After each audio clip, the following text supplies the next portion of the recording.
지금 우리는 이 말씀을 가지고 그 성화에 대해서 지금 배우고 있습니다. 제가 지난 시간에 성화에 대한 그 정의를 제가 내렸었죠. 한번 보시면 성화란 하나님께서 그리스도와 연합된 신자를 무조건적 은혜로 감싸 안아 그 은혜가 은혜되도록 강권적으로 맞추어 흔드시는 그 자비로우신 믿음의 역사가 성화입니다. 이 한 문장을 만들기 위해 나름 저는 관련된 성경 구절을 여러 번 읽고 관련된 책들을 이렇게 섭렵하면서 이 한 문장을 제가 교리로 만들어 본 겁니다. 그러니까 이 문장만 잘 보신다면 특별히 우리 개혁신학, 우리 개혁주의 신학이라는 이 은혜를 강조하는, 믿음을 강조하는 이 개혁신학적 입장에서 가장 이상적인 그런 정의라고 저는 자부합니다. 그러니까 이 표현을 잘 마음에 새기시면 좋겠습니다. 저는 이 문장을 세 가지 강조점으로 지금 설명을 하고 있는데, 지난주에는 그 성화의 무조건적인 은혜의 측면을 제가 지난주에 설교를 했었고요. 오늘은 두 번째 강조점인 그리스도와의 연합된 신자가 가지는 그 거룩애로의 참여와 책임에 대해서, 근데 그 참여와 책임이 곧 복이라는 사실을 오늘 제가 논증을 할 겁니다. 그리고 다음 시간에는 마지막 강조점인 은혜가 은혜되게 하는 것, 은혜가 은혜된다는 표현을 제가 로마서 12장을 설교하면서 표현을 했었죠. 은사가 이거였잖아요. 그러니까 세 번째 강조점인 성화는 성령의 은사로서의 사랑함, 그것을 제가 다음 시간에 이제 강조하여 그 성화에 대한 세 번째 설교를 제가 하고자 합니다. 지난주 설교 이후에 같이 이제 교제를 하면서 이런 질문을 제가 받았습니다. 제가 지난주 설교 때 이런 표현을 써줬잖아요. 그 성화의 성경적 어떤 표현들을 제가 설명하면서 하나님의 지식에 대한 그 직설법적 이해를 근거로 하여 하나님의 그 명령을 수행하는 차원으로서의 성화라는 그런 표현을 제가 썼었는데, 그 부분에 대한 좀 더 부연 설명을 좀 요하는 그런 질문을 제가 좀 받았고, 또한 그것이 하나님의 은혜와 무슨 관련이 있습니까? 라는 질문도 제가 받았어요. 제가 미리 이 원고를 다 써놨는데, 이 성화를 제가 준비하면서 몇 주 전에 제가 요때 요거를 제가 설교하려고 준비를 했었는데, 좀 더 강조하려고 했는데 어쩌면 그걸 잘 알고 그런 질문을 저에게 던진 겁니다. 그러니까 참 설교를 잘 듣고 있는 그런 지체들이 있다는 사실, 그런 질문을 통해서 선행으로 알려주세요 라고 하는 그런 질문을 대할 때마다 모든 담임 목사님들은 흐뭇하고 보람을 느낀다고 그렇게 생각이 듭니다. 오늘 설교는 이 질문의 답으로부터 시작을 해보려고 합니다. 이 성경이라는 말씀은 하나님의 계시거든요. 계시는 드러난다는 의미인데, 그 신비에 감춰져 있는 하나님이 우리에게 나타난다는 그 자체가 은혜겠죠. 또한 우리에게 알아먹도록 그런 방식으로 우리에게 알려주시는 게 계시입니다. 그러니까 우리가 알아먹도록 하시는 그 방식이 하나님의 말씀의 직설법이고 동시에 명령법이라는 거예요. 그러니까 나는 이러이러한 존재야 라는 직설법의 설명과 함께 그러니까 너는 이렇게 해야 돼 라는 명령법을 우리를 위해서 그렇게 주셨다는 거예요. 우리가 하나님이라는 존재를 내가 전인적으로 체득하고 경험하도록 주시는 방편이 이러한 말씀의 직설법과 명령법의 형식이라는 겁니다. 왜냐하면 우리는 시간과 공간에 매여 사는 존재이기 때문에 하나님께서 우리에게 알려주신다는 그 진리의 말씀은 이미 그 자체가 은혜지만 그 은혜가 우리에게 체화되고 체득되고 경험되게 하기 위해서는 내가 말하자면 실천이라는 것이 같이 병행될 때 이게 그거구나를 알게 된다는 거예요. 그런 의미에서 그 확보된 하나님에 대한 지식, 그 직설법적 지식이 인간인 당신이 택한 백성인 그 신자 안에 들어오게 하기 위하여, 경험되게 하기 위하여 맞춤형으로 주신 방식이 명령형이라는 겁니다. 그러니까 하나님이 이렇게 해라라는 명령은 그 하나님을 위해서 주신 방편이 아니라 인간, 그의 신자들, 그 청자, 수신자, 그 계시를 듣는 그 당사자를 위함이라는 말씀입니다. 우리 인간은 아는 만큼 행하고 행하는 만큼 압니다.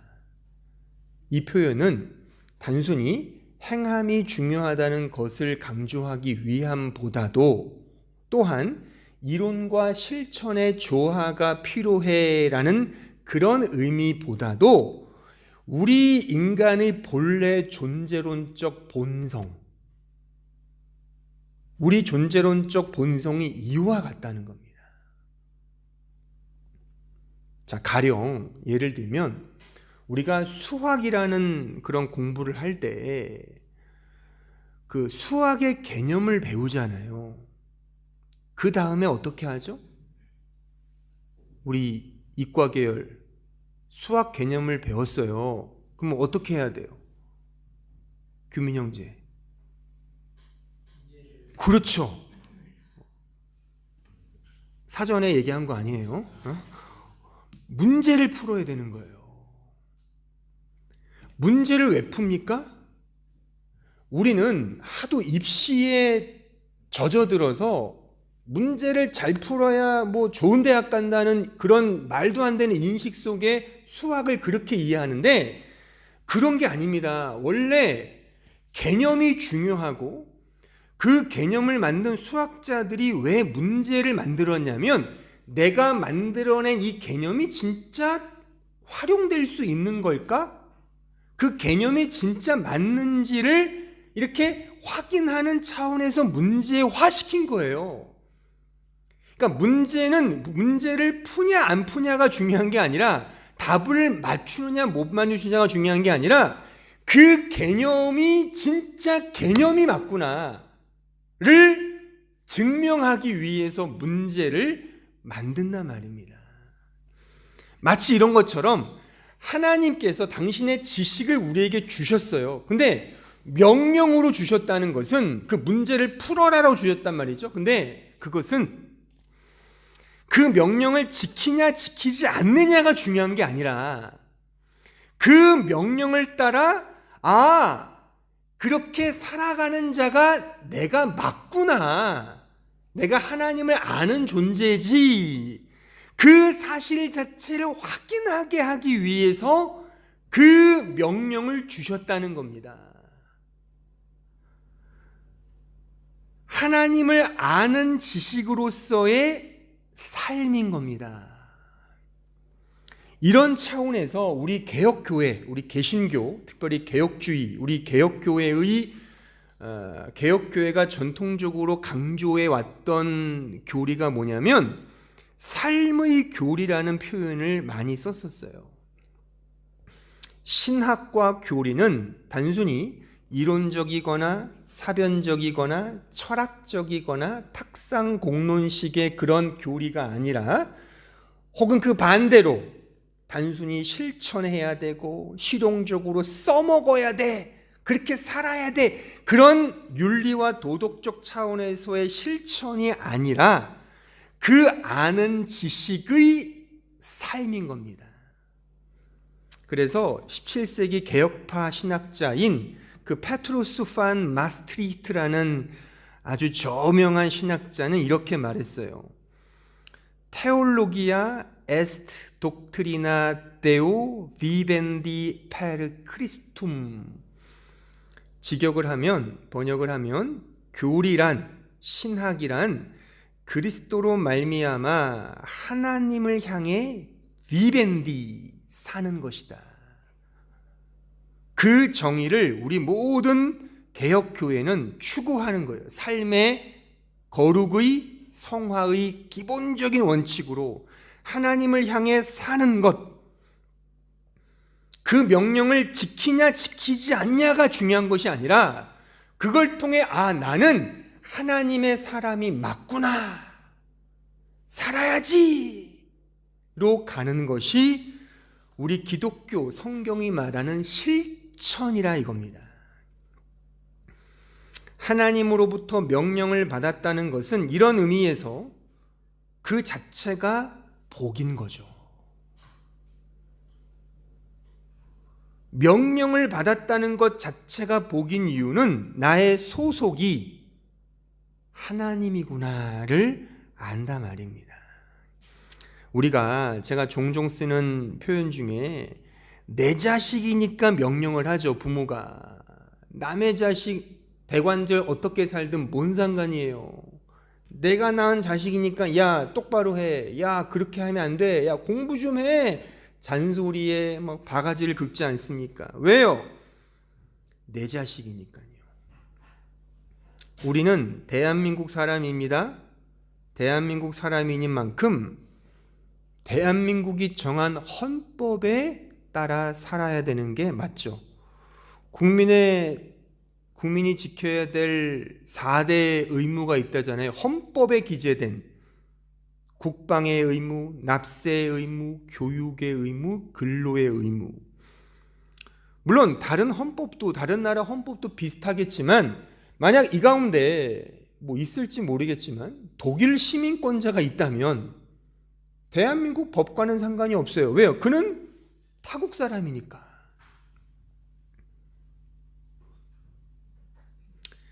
내가 이 법을 지킨다는 것은 올가매는 족쇄로 이해하느냐, 아니면 영광스러운 존재됨의 당연한 자태냐, 이건 존재론적으로 우리가 우리 자신에게 물을 수 있는 겁니다. 일전에 그 육군사관학교 생도의 일상을 그린 다큐를 제가 한번 본 적이 있어요. 우리가 잘 알듯이 육군사관학교, 특히 대한민국의 육사는 대한민국 최정예 엘리트 장교를 육성하는 대학입니다. 공부도 잘해야 되고요, 신체와 정신도 건강해야 입교할 수 있는 아주 문턱이 높은 학교예요. 근데 그 일상을 제가 쭉 알고 있었지만 다큐를 보면서 확인한 것은 아주 철저한 군법과 규율로 그 육사 생도의 전 삶이 좌우되고 있음을 확인할 수 있었습니다. 옷도요, 그냥 아무런 옷을 입을 수가 없죠. 군복도 종류가 다양해요. 계절에 따라, 양식에 따라, 어떤 세레모니에 따라서 입어야 될 그런 옷도 천차만별이고요. 어디를 가도 혼자 못 갑니다. 보고를 해야 돼요. 요즘에는 이 교내 연애도 가능하다 그러는데 단 상부에 보고해야 연애를 할 수 있다고 합니다. 그러니까 자유가 없다고 볼 수 있죠. 내 마음대로 할 수 있는 게 아무것도 없는 거예요. 그런데 그 인터뷰하는 생도들의 얼굴을 이렇게 제가 보니까 그렇게 자유도 없고 굉장히 살벌하고, 어떤 의미에서 굉장히 힘들 수 있는 상황임에도 불구하고 인터뷰하는 생도들의 그 얼굴 속에는 내가 육사 생도라는 그 자긍심과 그 명예에 대한 뿌듯함으로 가득함을 저는 보았습니다. 나는 대한민국 육군 생도다, 이겁니다. 부자유롭고 부자연스러운 생활을 함에도 불구하고 굉장히 자랑스럽게 자신의 일상을 그렇게 누리고 있다는 사실이었습니다. 하나님의 명령에 순종하고 지킨다는 것은 말하자면 이와 같습니다. 이제 우리는 나는 하나님의 백성이야. 난 하나님의 자녀야. 난 그분의 아들이야. 난 그분의 딸이야. 그런 자긍심과 뿌듯함 속에 그 법은, 명령은 나를 올가매는 족쇄이기보다 나의 영광스러운 존재됨의 당연한 마음가짐과 자태로 드러난다는 것입니다. 이게 법을 대하는, 율법을 대하는, 하나님의 그 살벌한 명령을 대하는 참된 신자의 마음가짐인 겁니다. 하나님은 자신의 자녀들에게 그 법을 아예 그 마음에 넣어주셨다 그러잖아요. 자, 예레미야 31장 33절 보십시오. 그러나 그날 후에 내가 이스라엘 집과 맺을 언약은 이러하니 곧 내가 나의 법을 그들의 속에 두며 그들의 마음에 기록하여 나는 그들의 하나님이 되고 그들은 내 백성이 될 것이라. 여호와의 말씀이니라. 보세요. 이게 원래 하나님이 의도하셨던 언약의 양식이었어요. 아예 우리의 마음속에 그 언약의 법을 새겨 넣어주신 거죠. 이걸 신약적 의미로 말하면 이게 성령의 역사이기도 하고, 또한 이런 의미로도 우리가 분명히 이해할 수 있습니다. 요한복음 15장 7절 보십시오.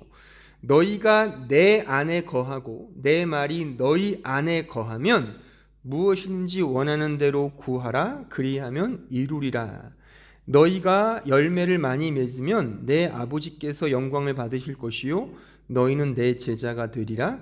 아버지께서 나를 사랑하신 것 같이 나도 너희를 사랑하였으니 나의 사랑 안에 거하라.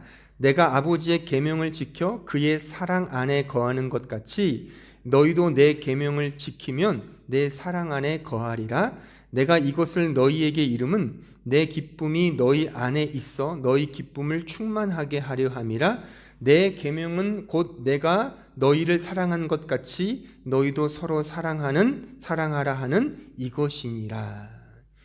그리스도와의 연합을 통해 신자는 이제 그리스도 안에 있는 모든 것을 받았습니다.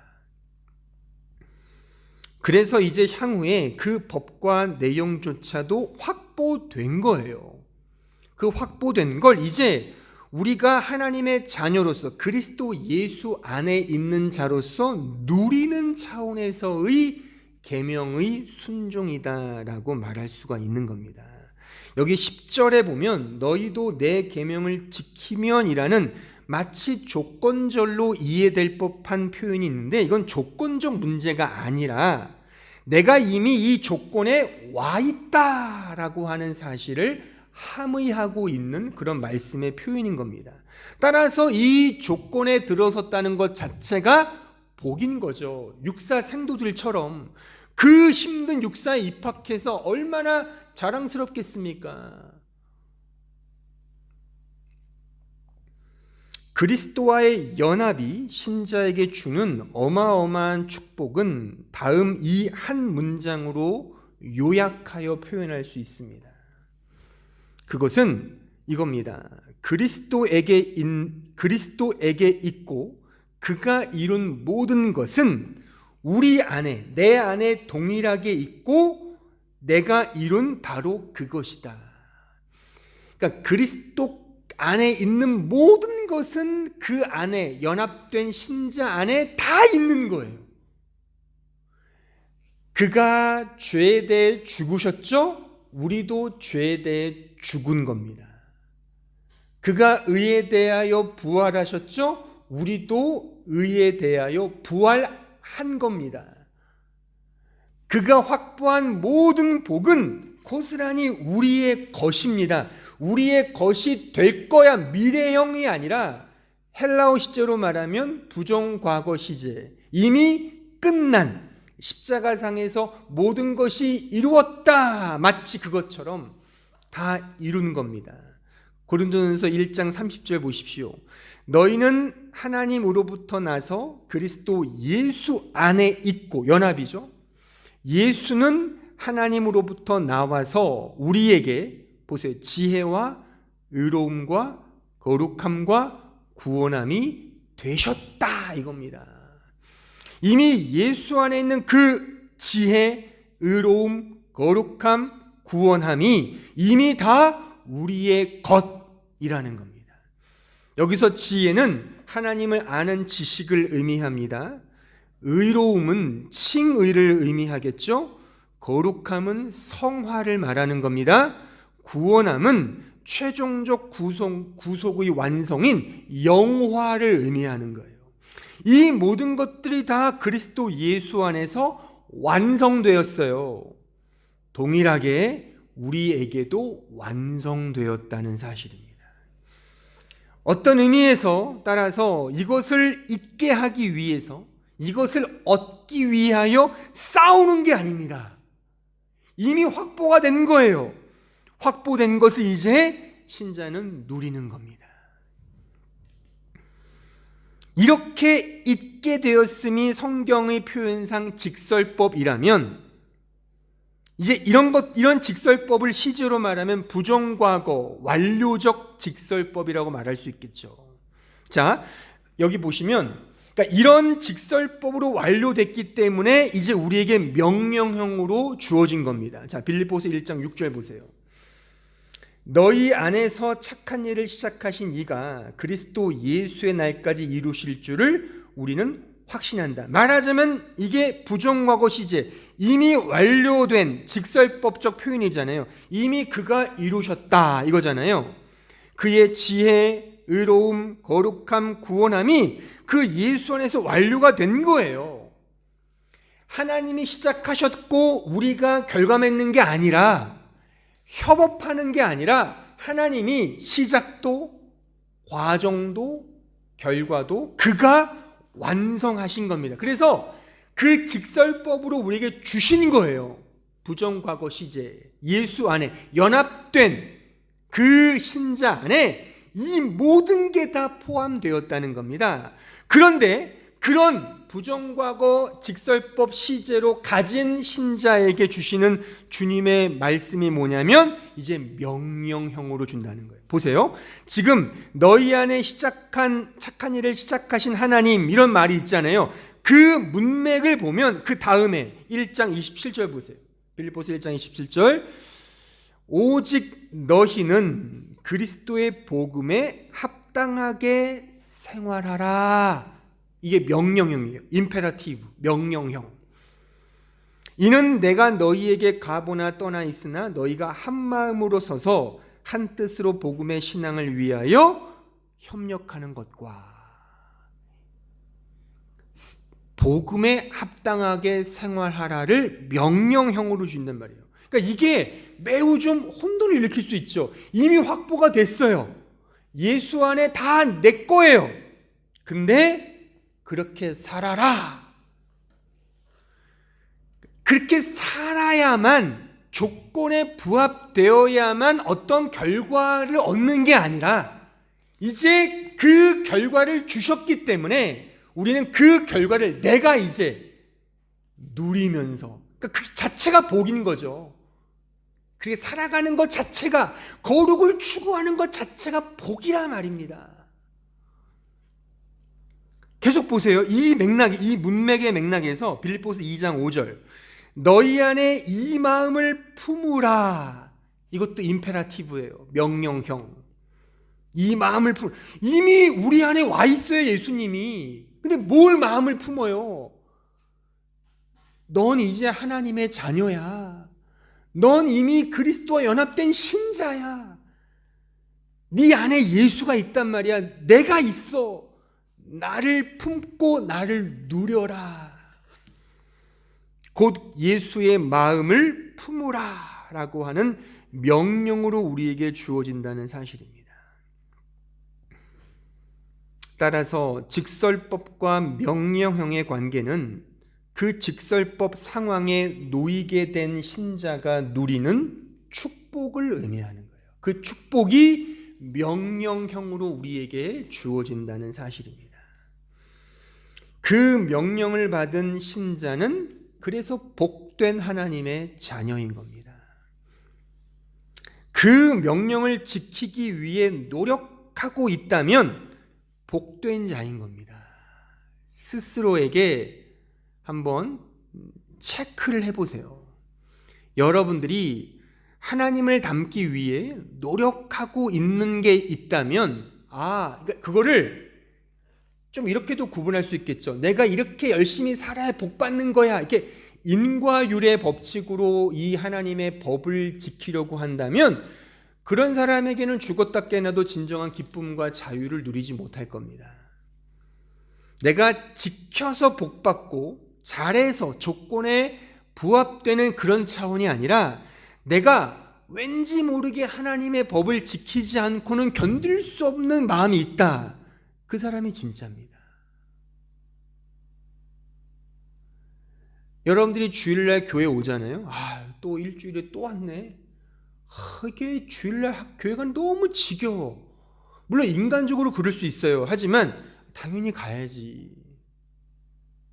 그런 마음이 든다면 감사한 겁니다. 하나님을 향한 그러한 법을 지키는 유무로서의 복을 받고 안 받고의 문제가 아니라 그 자체 속에서 그런 것들을 노력하는, 뭔가를 향해 노력하고 있는 우리 자신을 보면서 내가 어디에 속해 있는지를 우리가 알 수 있다는 그런 저의 설명인 겁니다.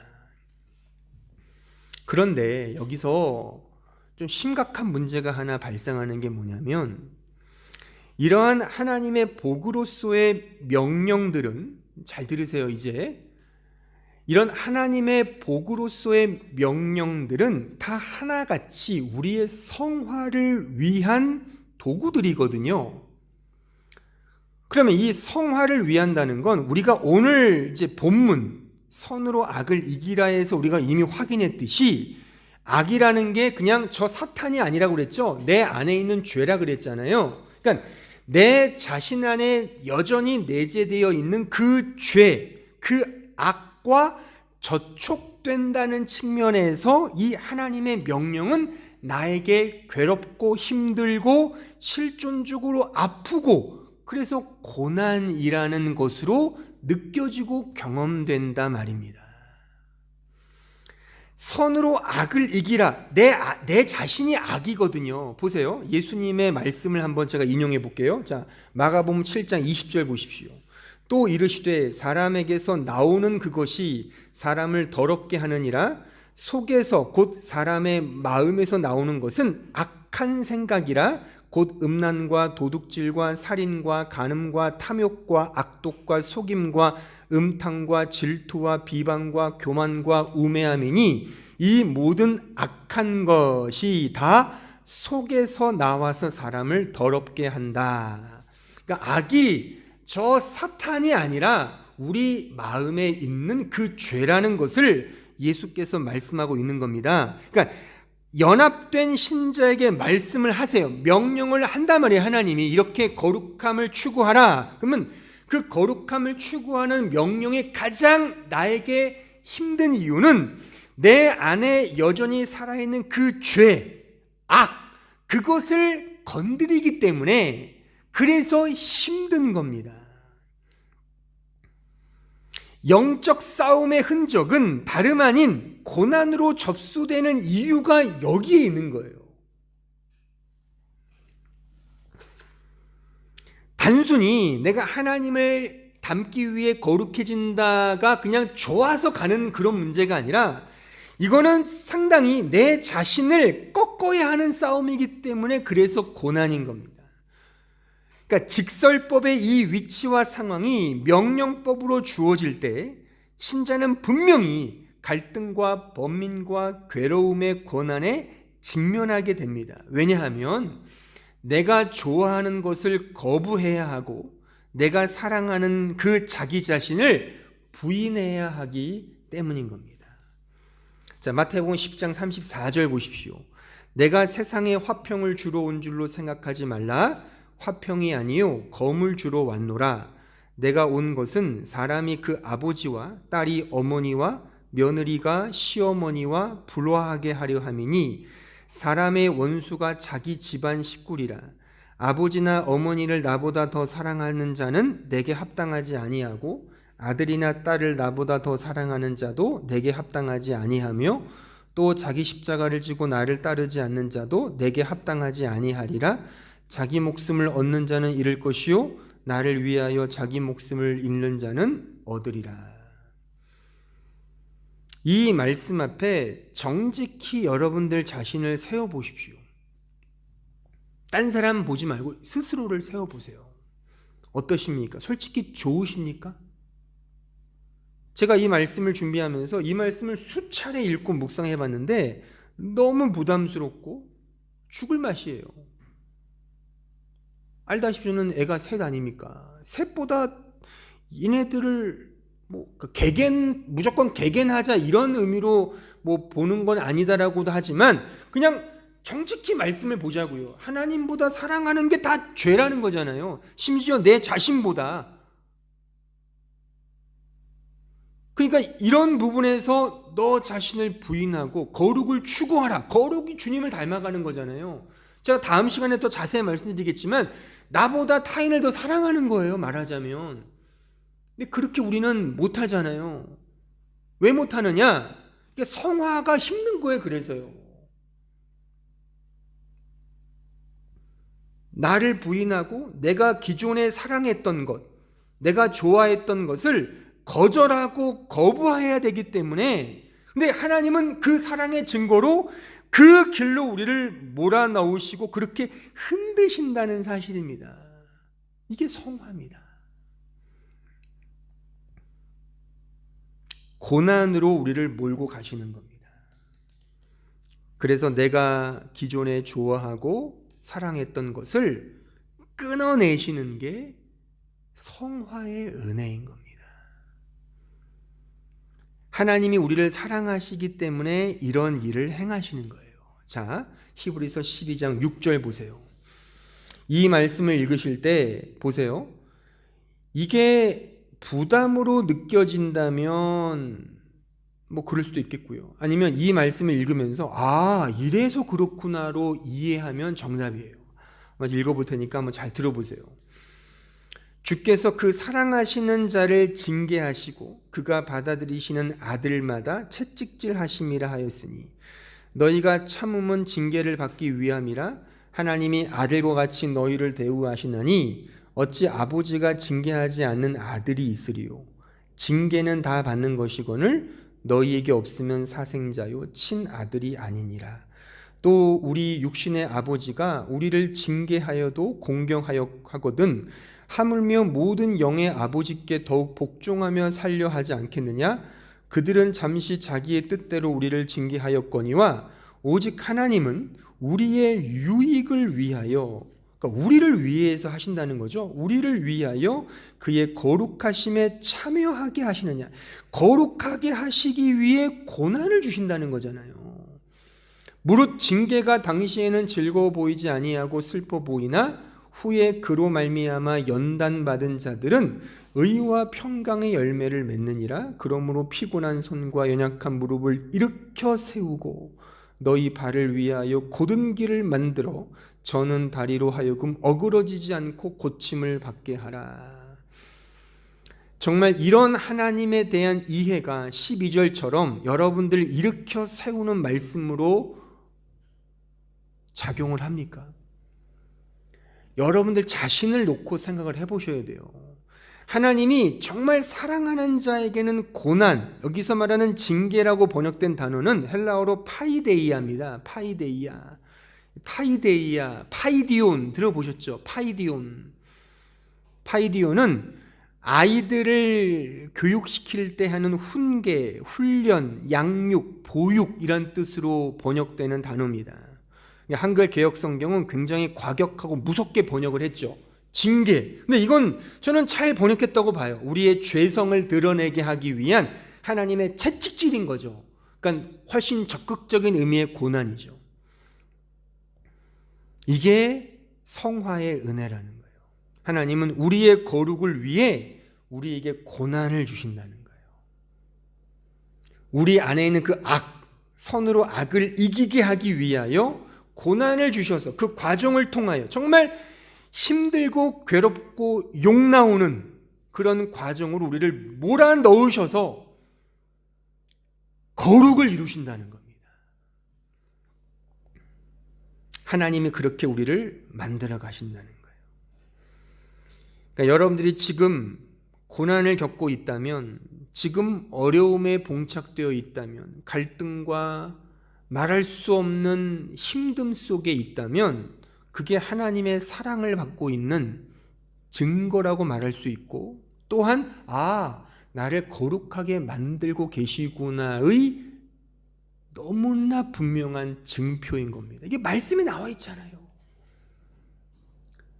전 이것을 좀 더 믿음 생활에 적용하여 표현하면 전 이렇게 강조하고 싶습니다. 만약 진정한 신자에게 고난이 없다면 그는 신자의 삶을 살고 있는 것이 아니다 라고 좀 더 과격하게 말하고 싶고, 좀 더 과격히 말하면 고난을 모르는 자가 과연 신자일까? 라고 재차 말하고 싶어요. 그래서 저명하고 유명하고 소위 또는 우리가 존경에 맞지 않는 수많은 목회자들과 거룩한 신자들의 글들을 보면 한결같이 말하고 있는 고백이 고난 속에 기쁨이 있다라는 그런 의미였습니다. 왜요? 이 말씀이죠. 주께서 그 사랑하시는 자에게 고난을 주신다.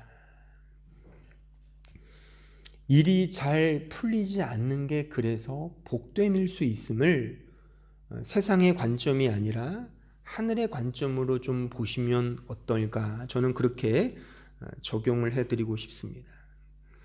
분명 그리스도와의 연합의 차원에서 이 성화의 개념을 이해하기란 시공 속에 살아가는 우리 신자에게는 버거운 이해임에는 틀림이 없습니다. 그래서 어떤 한국의 목사님은 이 성화를 설명하며 책 제목을 성화의 신비라는 그런 책 제목도 있어요. 그러니까 너무 이건 알 듯 모를 듯. 아니 왜 사랑하는데 고난을 주셔? 이거 이해 안 되잖아요. 아니 병 주고 약 주는 거야 그러면? 또 그런 건 아니에요 사실. 하나님이 사랑하시기 때문에 이 우리를 위해서 징계를 주신다는 것 자체가, 그러니까 제가 그래서 더 과격히 말씀드리는 거잖아요. 고난 그 자체가 복이라니까요. 그래서 그러니까 우리 신자는 잘 풀리는 게 좋은 게 아닌 겁니다. 이게 얼마나 이해하실지 모르겠지만, 그래서 이게 굉장히 우리의 시공 속에서 저도 다 이해를 못하는 얘기지만 성경의 진술을 따라 그냥 하나하나 설명해 드리는 겁니다. 그러니까 우리가 이렇게 살면 돼요. 이제 하루하루 그냥. 근데 이러한 연합의 차원의 성화의 개념을 성경은 좀 다양한 각도에서 우리에게 쉽게 이렇게 어플리케이션 해주기 위해 이걸 이미지화하여 많이 설명해 주시거든요. 제가 그 중에 하나를 좀 이미지화된 그 사례를 제가 하나 좀 쉬운 예로 설명을 해드리면, 구약에서 설명된 하나님께서 모세에게 처음 말씀하실 때 뭐라 말씀하시죠? 처음 모세를 대면했을 때 하나님이 모세에게 뭐라 그러셨어요? 불로 불꽃으로 임재하셨을 때 너가 신고 있는 그 신을 벗어라 그런단 말이에요. 그 당시도 그렇고 그 당시의 풍습도 그렇고 신을 벗는다는 의미는 완전한 항복을 의미하는 거예요. 그냥 신 벗으라는 게 아니라 이게 다 의미가 있어요. 신을 벗어라. 그거는 항복하라, 이거는 이런 의미가 있어요. 근데 나중에 이제 신약으로 넘어오면 예수님이 제자들의 뭘 시켜주시죠? 발을 씻겨주신단 말이에요. 신을 벗고 발을 씻긴다는 것은 내가 새로운 신발을 너에게 신겨줄 거야, 그런 의미거든요.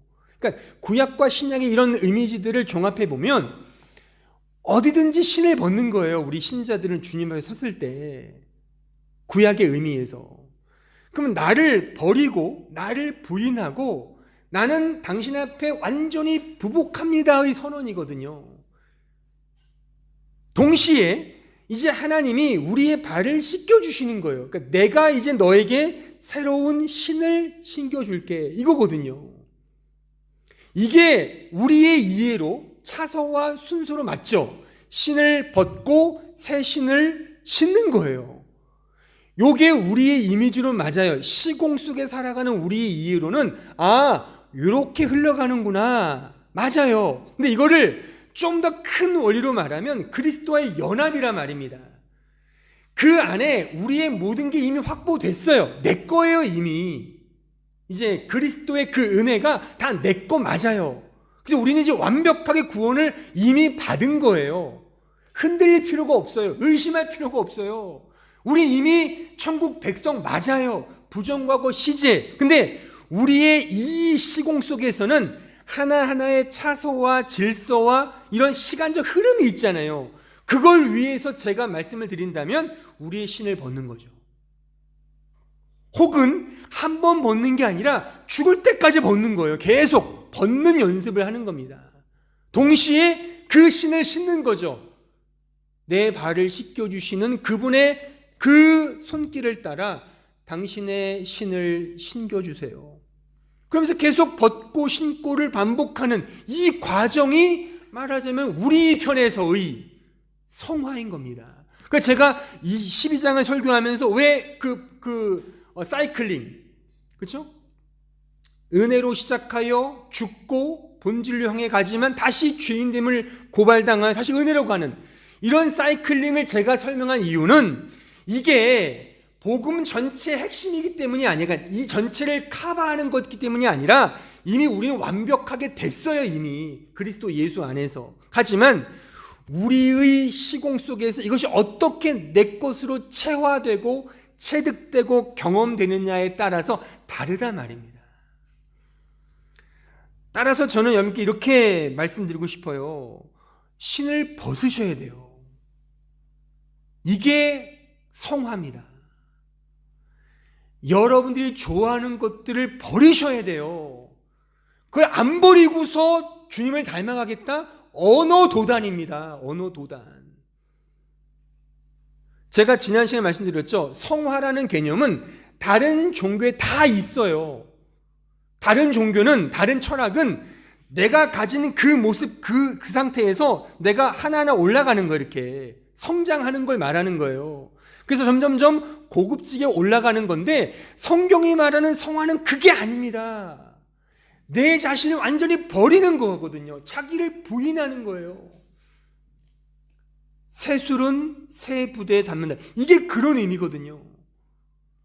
내 거를 고양시키고 이렇게 숙련되게 만들어서 주님을 닮아가는 게 아니라 나는 정말 아무것도 아닙니다. 나는 아파르 먼지에 불과합니다. 헤벨 그냥 흩어지는 거에 불과합니다.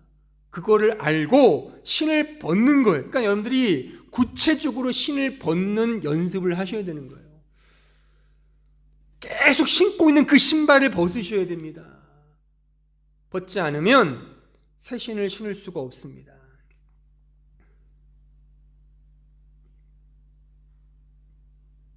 지금 여기는 없는데 여기 한 분 계시네. 여기 혹시 영상으로 지금 보고 있는 사무실에 우리 꼬맹이들 키우는 분들 아이들과 싸우는 가장 그 시간대가 언제입니까?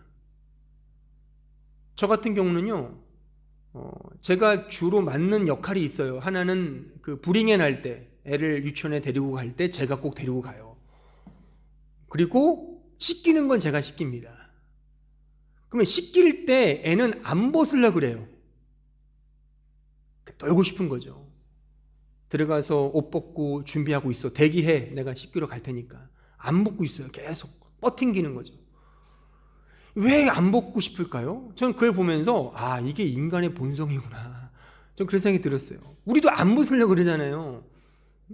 그리고 선악과를 입에 문 아담과 이브가 자꾸 뭘 가리려고 그러잖아요. 이렇게 자기를 안 벗고 계속 가려요. 자꾸 가려요. 그러니까 교회 와서 이 복음을 들을 때도 자꾸만 자기를 가려요. 괜찮은 양, 나는 뭔가 멋있는 양, 뭔가 치장을 하려고 그러지 벗어야 된다니까요. 다 벗으셔야 돼요. 그리고 주님이 입혀주시는 그 새 옷을 입는 거예요. 물론 이거는 부정과거 이제 끝난 시제긴 해요. 하지만 우리 편에서 제가 얘기 드리는 거예요. 성화는 우리가 살아가는 거니까요. 계속 벗고 입는 그 과정의 연속이란 말입니다. 근데 그런 벗고 입는 과정이 우리에게는 고난으로 접수된단 말입니다. 내가 기존에 해왔던 거 끊어내는 거 쉽습니까? 너무 어렵죠. 그걸 끊어내야만 하나님이 주시는 그 은혜의 옷을 입을 수 있는 겁니다. 이런 의미에서 신자의 삶은 고난인 겁니다. 로마서 8장 17절 마지막을 한번 읽어보겠습니다. 자녀이면 또한 상속자 곧 하나님의 상속자요 그리스도와 함께 한 상속자니 우리가 그와 함께 영광을 받기 위하여 고난도 함께 받아야 할 것이니라. 생각하건대 현재의 고난은 장차 우리에게 나타날 것과 비교할 수 없도다. 여기 현재라고 번역된 단어가 눈 카이로스입니다. 헬라어로 보면 눈은 현재형을 말하고 카이로스 시간이거든요. 제가 언젠가도 말씀드렸지만 헬라식 시간 개념은 카이로스와 크로노스가 있다 그랬죠. 크로노스는 그냥 객관적 시간, 그냥 누구나가 흘러가는 객관적 시간을 크로노스라고 하고, 이 카이로스는 특별한 시간을 의미하는 거예요. 하나님이 나와 관계 맺는 그 특별한 시간, 여기에 쓰인 이 시간의 의미가 카이로스입니다. 성경에는 크로노스라고 쓰인 부분도 있거든요. 무슨 때, 시간 할 때. 근데 여기는 카이로스예요. 하나님이 특별히 신자를 어루만지시는, 감싸 안는 그 시간인 거죠. 근데 그 시간이 뭐라는 거예요? 우리가 그렇게도 싫어하는 고난의 시간이라는 겁니다. 그 고난의 시간을 통과해야 비로소 우리 입장에서 진정한 영광을 경험하게 된다는 겁니다.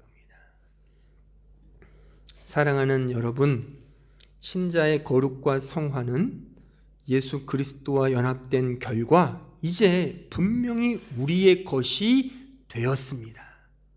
부정과거 시제. 그런데 신자가 이것을, 우리의 존재론적 본성이 그거잖아요. 시공 속에 사니까 그걸 내가 체득하고 경험해야 되는 거잖아요. 근데 거기를 또 맞춰주셨어요, 하나님이. 그래, 내가 이 확보된 은혜를 너에게 맞춰주기 위해 각자에게 내가 적용시켜 줄게. 그 적용시켜 주시는 그 현재형이 고난인 거예요. 우리는 그 고난을 통해, 그 고난의 참여함을 통해, 그 고난의 책임을 가지고 참여함을 통해 우리는 이걸 깨닫는 거죠. 이게 믿음이구나. 이게 은혜였구나. 이미 저 하나님께서 창세전에 세우셨던 그 구속의 그 내용이 바로 이거였구나를 알게 되는 거죠. 이거를 제 표현으로 말하면 그 복과 은혜를 누린다. 누린다는 게 독일어로 뭐죠? 게니센. 그죠? 전 그거 너무 좋은 것 같아요. 게니센. 게니센 하는 거예요. 계속 누리는 거죠. 누리고 누리는 거예요. 하지만 그것이 누릴 수 없는 느낌으로 접수되는 이유는 계속 강조하지만 그게 고난이기 때문에 그러하다. 지금 현재 고난 속에 계시다면 오늘 말씀을 통해 나를 사랑하시는 하나님의 간섭의 손길이 지금 있구나를 좀 확인하시고 그 복과 은혜를 더욱 누리는, 그래서 그 거룩함을 더 닮아가는, 누리는 그러한 신자됨의 축복이 여러분들 삶 속에 더욱 풍성하길 진심으로 기원합니다.